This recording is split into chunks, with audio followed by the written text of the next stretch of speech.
جیسے ہی عید کا چاند دکھائی دیتا ہے کچھ فرشتوں کی ڈیوٹی لگ جاتی ہے کہ وہ پورا سال جنت کو سجاتے ہیں۔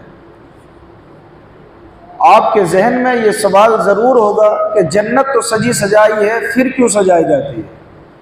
تو کل میں نے جواب بتایا تھا کہ سجی سجائی کو بھی اس لیے سجایا جاتا ہے تاکہ رمضان کا ادب اور روزہ رکھنے والوں کی عظمت دنیا کو پتہ چل سکے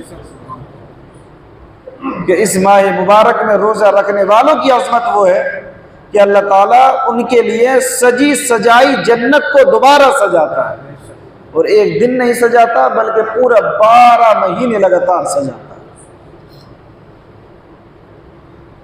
حضرت ابو ہریرہ رضی اللہ تعالی عنہ راوی ہے، پیارے آقا صلی اللہ علیہ وسلم ارشاد فرماتے ہیں رمضان کی جب آخری رات ہوتی ہے تو اس میں امت کی مغفرت ہو جاتی ہے۔ عرض کی گئی یا رسول اللہ صلی اللہ علیہ وسلم کیا وہ شب قدر ہے؟ تو پیارے آقا صلی اللہ علیہ وسلم ارشاد فرماتے ہیں نہیں، لیکن کام کرنے والوں کو اس وقت مزدوری پوری دی جاتی ہے جب وہ کام پورا کر لیں۔ آپ کے یہاں کوئی مزدور کام کرے، آپ اس کی مزدوری کب دیں گے؟ جب وہ اپنا کام جو بھی اس کی ڈیوٹی کا ٹائم ہے کمپلیٹ کر لے، تب اس کی مزدوری دی جاتی ہے۔ ایسے ہی رمضان کا مہینہ ہے، ہم نے اتنی برکتیں تو سنی کہ رمضان میں بے شمار برکتیں ہوتی ہیں۔ پہلے 10 دن رحمت کے ہوتے ہیں، دوسرے مغفرت کے ہوتے ہیں، تیسرے جہنم سے آزادی کے ہوتے ہیں، اور ہم اس مبارک مہینے میں عبادت کچھ بھی نہ کریں۔ ایسے بہت سے مسلمان ہیں، رمضان تو چل رہا ہے، تقریر سنی کہ ہاں اللہ کی رحمت نازل ہوتی ہے، تو وہ اسی مگن میں ہے کہ رحمت تو نازل ہو ہی رہی ہے، کیا کریں گے عبادت کر کے؟ نہ روزے رکھنے کے، نہ تراویح پڑھنے کے، نہ روزہ دار کے سامنے کھانے سے پرہیز کرنے کے۔ جیسا اس کے علاوہ ان کا روٹین تھا ویسے ہی آج بھی چل رہا ہے۔ آپ اور ہم کو اللہ نے توفیق دی تو ہم مسجد میں ہیں، ورنہ رمضان کے مہینے میں بھی مسلمان شرابوں کے اڈوں پر آپ کو ملیں گے۔ رمضان کے مہینے میں بھی آپ کو مسلمان آپ کو جوؤں کے اڈوں پہ ملیں گے۔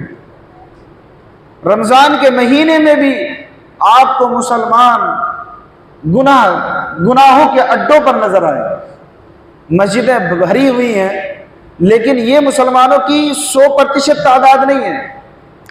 افسوس اس بات کا ہے کہ آج بھی ہمارا مسلمان طبقہ کم سے کم 40 سے 50% اب بھی نمازوں سے دور ہے۔ ہم یہ سمجھ رہے ہیں کہ سارے مسلمان مسجدوں میں آ گئے، یہ ایسا ہے ہی نہیں، بلکہ آج بھی 50 سے 60% مسلمان اتنی بڑی تعداد میں مسجدوں میں ہیں، اور اس سے زیادہ 30 سے 40% مسلمان آج بھی نمازوں سے دور ہیں۔ اس لیے ہمیں اور آپ کو چاہیے کہ اللہ رب العزت اس حدیث پاک کے مطابق ہمیں رمضان کی برکتیں اس وقت عطا فرمائے گا، خدائے تبارک و تعالی ہمیں اس رمضان کی رحمتیں اس وقت عطا فرمائے گا جبکہ ہم اللہ رب العزت کا کام اس مہینے میں پوری طرح سے ادا کر لیں، کیونکہ مزدور کی مزدوری اس وقت ملتی ہے جب وہ کام پورا کر لیتا ہے۔ جب کام پورا نہیں ہوگا تو مزدور کی مزدوری نہیں ملے گی، ادھورا کرے گا تو ادھوری ملے گی، آدھا دن کرے گا تو پوری نہیں ملے گی۔ اگر 700 ہے تو 350 ملے گی، اور اگر اس سے بھی آدھے دن کام کیا تو مالک کہے گا کہ بھیا پورا دن کام نہیں کیا، آدھے دن سے آدھے دن کام کیا ہے، 100-150 روپے ملیں گے۔ ایسے ہی سمجھو اگر اللہ رب العزت کی بارگاہ میں 30 روزے رکھے اور نمازیں پوری پڑھی تو پوری مزدوری پاؤ گے اللہ کی بارگاہ میں، اور اگر 15 رکھے تو آدھی مزدوری پاؤ گے، اور اگر اس سے کم عبادت کی تو جیسے جس نے عبادت کی ویسے ہی وہ اس کا اجر پائے گا۔ عقل مندی اس میں ہے کہ مزدوری پوری کرو تو مالک ہمارا خدا ہے. دنیا کے مالک تو مزدور کی مزدوری مار لیں جو بہت بڑا گناہ ہے، لیکن میرا خالق وہ پروردگار عالم ہے جو کبھی کسی کے ساتھ نا انصافی نہیں فرماتا، بلکہ جس نے جو کمایا ایک ایک ذرے کے برابر اس کا ثواب میرا رب اس کو عطا فرمائے، اور آخری ٹھکانہ جنت ہے. ایک اور حدیث پاک ہے، اللہ کے نبی صلی اللہ علیہ وسلم نے رمضان سے پہلے کا مہینے کا نام ہوتا ہے شعبان. رمضان جو مہینہ ہے یہ 9واں مہینہ ہے اسلامی کیلنڈر کے اعتبار سے. شعبان کا جب آخری دن ہوئے، اللہ کے نبی صلی اللہ علیہ وسلم نے تقریر فرمائی، اسپیچ دی اپنے صحابہ اکرام کے سامنے، ایک بہترین لاجواب اسپیچ دی اور تقریر فرمائی. چاہتے الفاظ، اے لوگو تمہارے پاس عظمت والا برکت والا مہینہ آیا. وہ مہینہ، سننا اس کو توجہ کے ساتھ، یہ وہ تقریر ہے جو نبی نے فرمائی تھی. وہ مہینہ جس میں ایک رات 1000 مہینوں سے بہتر ہے. اس کے روزے اللہ تعالیٰ نے فرض کیے، اس کی رات میں نماز پڑھنا فرض سنت، جو اس میں نیکی کا کوئی کام کرے تو ایسا ہے جیسے اور کسی مہینے میں فرض ادا کیا.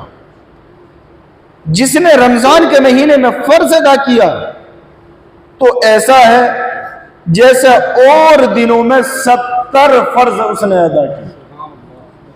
اتنا ثواب بڑھ جاتا ہے. اللہ کے نبی نے فرمایا یہ صبر کا مہینہ ہے اور صبر کا ثواب جنت ہے. یہ مواسات کا مہینہ ہے. میرے نبی فرماتے ہیں اس مہینے میں ایمان والوں کا رزق بڑھا دیا جاتا ہے، رزق بڑھا دیا جاتا ہے. جو اس میں روزے دار کو افطار کرائے اس کے گناہوں کے لیے مغفرت ہے، اور اس کی گردن آگ سے آزاد کر دی جائے گی، اور اس افطار کرانے والے کو ویسا ہی ثواب ملے گا جیسا روزہ رکھنے والے کو ملے گا. یہ مت سوچ لینا کہ روزہ دار کو افطار کرا دیں ثواب مل جائے، اب میں خود نہ رکھوں. 250 گرام کھجوریں روز لا کے دے دی اور خود افطار نہیں کرا رہے اور خود روزہ نہیں رکھا ہے کہ کہیں اب تو ثواب مل ہی جائے گا، کیونکہ حدیث پاک سن لیے کہ روزہ دار کو افطار کرانے سے اتنا ہی ثواب ملتا ہے جتنا روزہ دار کو ملتا ہے. تو اب کوئی ارے الگ ہے نا، اپنے مطلب کی بات لوگ سوچتے ہیں، نکالتے ہیں، اور سوچنے لگے کہ یار جب اتنا ہی ثواب مل رہا ہے تو صبح سے شام تک بھوکا رہنے کی کیا ضرورت ہے. ایسا نہیں ہے، بلکہ نیت کے مطابق ثواب ہوتا ہے. خود بھی روزہ رکھے اور روزہ دار کو افطار کرے، اور اس کے اجر میں سے کچھ بھی کم نہ ہوگا. صحابہ کرام کہتے ہیں ہم نے عرض کی یا رسول اللہ، ہم میں کا ہر شخص وہ چیز نہیں پاتا جس سے روزہ افطار کرائے. حضور نے فرمایا اللہ تعالیٰ یہ ثواب اس شخص کو دے گا جو ایک گھونٹ دودھ یا ایک کھجور یا ایک گھونٹ پانی سے روزہ افطار کرے. کوئی ضروری نہیں بہت بڑا دسترخوان یا افطار پارٹی رکھی جائے.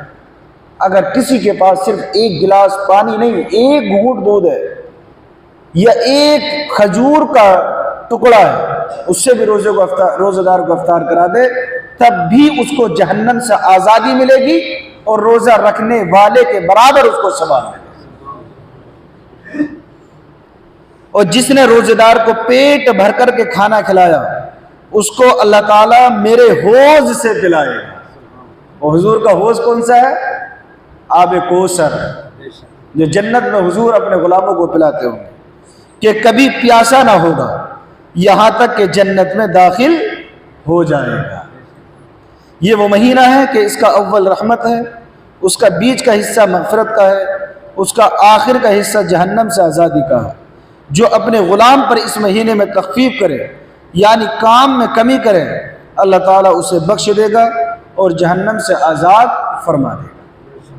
مزدور جس کے یہاں کام کرتا ہو، اگر وہ اس مہینے میں اس کے اوپر تخفیف آسانی کرے اس سے کام کم لے، اس کی مزدوری زیادہ دیں، اس کے لیے یہ اجر ہے کہ اللہ رب العزت اس کو بخش دے گا اور اس کو جہنم سے آزاد کرے گا۔ اس لیے یہ مہینہ بڑا مبارک اور رحمت کا ہے، زیادہ سے زیادہ ہر لمحہ، ہر آن، ہر وقت کو قیمتی جان کر اللہ رب العزت کی عبادت کرتے رہو، اپنا کام پورا کرو، اللہ رب العزت اس کا اجر دینے والا۔ بسم اللہ۔ جیسے